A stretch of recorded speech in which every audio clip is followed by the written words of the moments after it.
The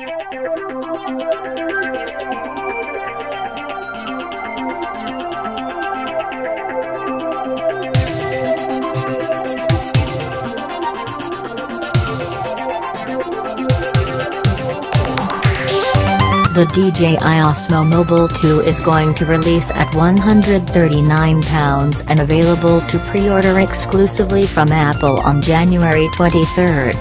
After this it'll become available from the DJI Store and elsewhere from early February. The original Osmo Mobile is currently available for £219, so that's a new lower price for the updated model.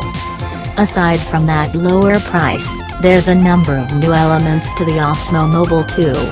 The first thing you'll notice is how much lighter it is in your hands. DJI says it's made from high-strength modified nylon, which goes some way to explain how it's shed the pounds.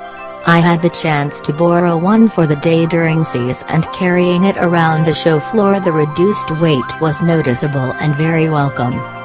The clamp that holds your smartphone can now pivot between portrait and landscape orientations, which is also new. DJI told me this was to appeal to live streamers such as those using Instagram Live Stories to broadcast to their adoring public. There's a tripod thread in the bottom for attaching to other accessories, which is perfect if you want to capture a motion time-lapse.